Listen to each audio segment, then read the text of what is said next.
సౌందర్య. ఈరోజు మనం ఒక విచిత్రమైన జీవిని ఇంటర్వ్యూ చేస్తున్నాం. తనకి తాను ఒక మానసిక ఉన్మాది, దారి తప్పిన అతివాది, ప్రపంచానికి పట్టిన మానసిక వ్యాధి.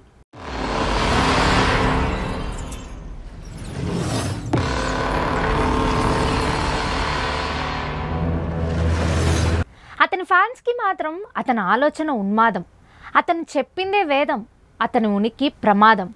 అతనే ఆర్యుజీవి, రాంగ్ గోపాల్ వర్మ.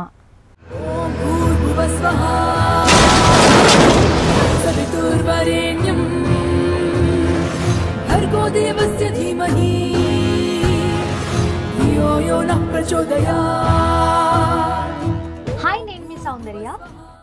పిఠాపురం నుంచి పవన్ కళ్యాణ్ గారు పోటీ చేశారని చెప్పగానే వెంటనే ట్విట్టర్లో నేను కూడా పిఠాపురం నుంచి పోటీ చేస్తున్నాను అనడానికి గల కారణం ఏంటి?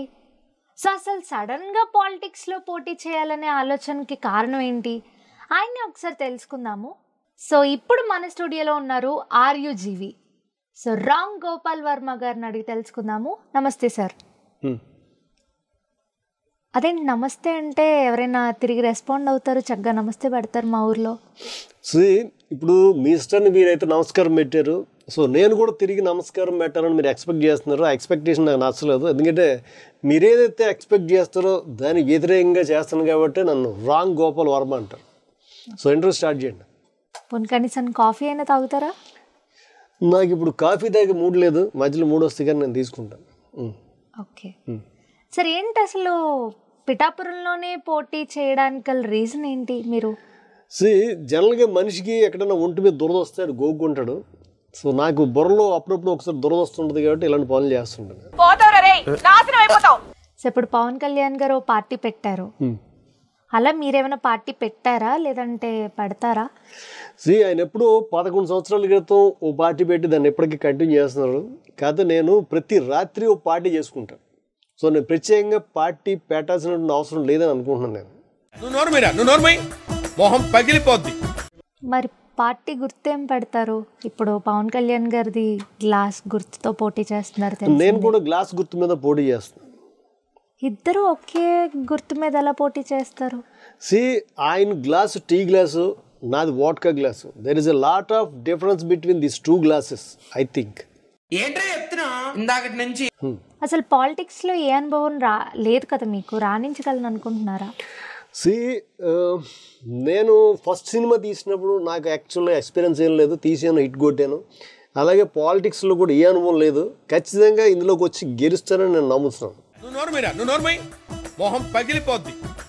అసలు మీరు ఎప్పుడైనా ఓటేసారా లేదంటే ఎవరైనా మీకు అసలు ఓటేస్తారని అనుకుంటున్నారా సార్? నేను ఎప్పటిదాకా ఓటు అయితే వేయలేదు, బట్ ఎవడో ఓటు వేస్తాడో లేకపోతే ఆడు ఓటు వేయాలని నేనేదో అనుకోవట్లేదు. ఆడి కర్మ, వేస్తే ఆడిష్టం, వేయకపోయినా ఆడిష్టం. ఒరే నీ హైట్ కి నువ్వు మాట్లాడే మాటలకి ఏమైనా సంబంధం ఉందా? ఏం కాన్ఫిడెన్స్ సార్. మీరు సినిమాల్లోకి రావడానికి గాడ్ ఫాదర్ ఇన్స్పిరేషన్ అన్నారు కదా, మరి పాలిటిక్స్ లోకి రావడానికి ఎవరి ఇన్స్పిరేషన్?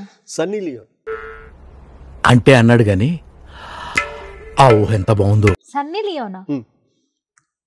అదేంటండి సన్నీ లియోన్ అంటారు? ఇప్పుడు మనిషి బట్టలు వేసుకుంటేనే అందంగా ఉంటాడు అనేటటువంటి ఒక పెర్స్పెక్టివ్ని బ్రేక్ చేసి అందం అనేటటువంటిది బట్టల్లో కాదు మనిషిలో ఉంది అని చెప్పినటువంటి వ్యక్తి. అంతేకాకుండా ఎదుటివాడి యొక్క ఎంటర్టైన్మెంట్ కోసం తన ఒంటి మీద బట్టలు కూడా త్యాగం చేసినటువంటి త్యాగమూర్తి. సో అలాంటి సంఘ సంస్కర్త అయినటువంటి సన్నీ లియోన్కి నేను అభిమానే కాదు, she is my true inspiration. మస్తు షేడ్స్ ఉన్నారా నీలా? అబ్బో కమలాసన్. సో ఇదంతా బాగానే ఉంది, నెక్స్ట్ క్వశ్చన్కి వెళ్ళిపోతాం. సో ప్రతి పార్టీ గెలిస్తే మేము వచ్చేస్తాం ఇచ్చేస్తాం ఉంటారు, మీరు గెలిస్తే ఏం చేస్తారు? నేను గెలిస్తే మొత్తం నా సినిమాలన్నీ కూడా పిఠాపురం ప్రజలకి ఫ్రీగా చూపిస్తాను. ఒకవేళ ఈ మధ్య మీ సినిమాలు ఫ్లాప్ అయినట్టు కర్మకాలు మీరు పాలిటిక్స్లో కూడా ఫ్లాప్ అయితే ఏముంది, పిఠాపురం ప్రజల మీద ఇంకో సినిమా చేస్తాను. బాగా బరి తెగించావు. పోనీ మహిళల కోసం ఏం చేస్తారు? పురుషులందరికీ మద్యపాన నిషేధం అమలు చేసి మహిళలకి మద్యపానం ఫ్రీ చేస్తాం. ఇప్పుడు అందరూ ఏ పార్టీ అయినా సరే ఎలక్షన్స్ వచ్చేటప్పటికి ప్రతి ఇంటి దగ్గరికి వెళ్ళి అడుగుతారు కదా, మాకు ఓటు వేయండి అని ప్రచారం చేస్తుంటారు. సో మీరు ఎలా ప్రచారం చేస్తారు? నేను ప్రతి ఇంటికి వెళ్ళి ఆ ఇంట్లో ఉన్నటువంటి ఆడవాళ్ళ యొక్క కాళ్ళు పట్టుకుని మరీ బతిమాలుతాను నాకు ఓటేయమని. ఏంది ఇది? సో పవన్ కళ్యాణ్ గారు డేట్ ఇస్తే మీరు ఎలాంటి సినిమా తీస్తారు ఆయనతో?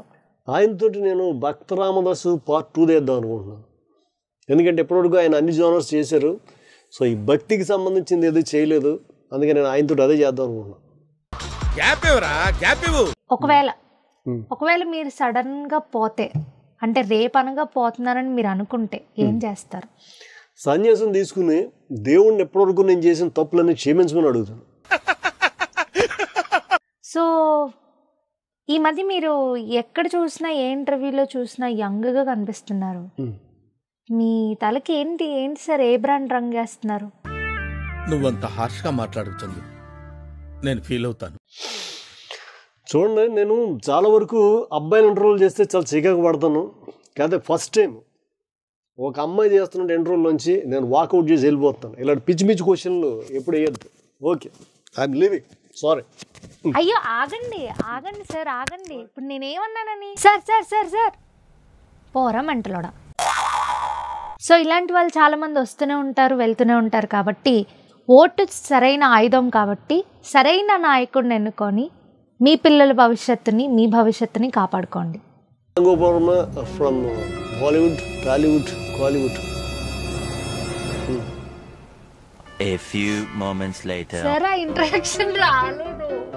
పిఠాపురం నుంచి పవన్ కళ్యాణ్ గారు పోటీ చేస్తున్నాను అనగానే ట్విట్టర్లో నేను కూడా పోటీ చేస్తా. రిపీట్ చేసేయండి. పిఠాపురంలో పోటీ చేస్తున్నారు. మరి పాలిటిక్స్ లోకి రావడానికి ఎవరి ఇన్స్పిరేషన్? Sunny Leone.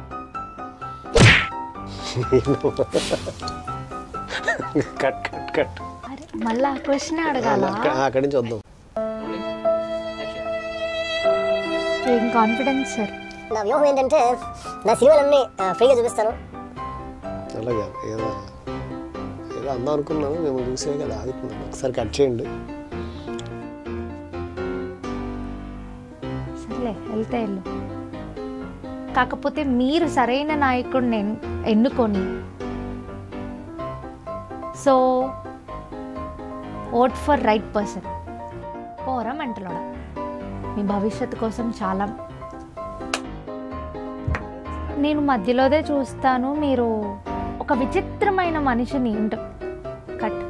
అతను చెప్పిందే వేదం. అతను బాలేదు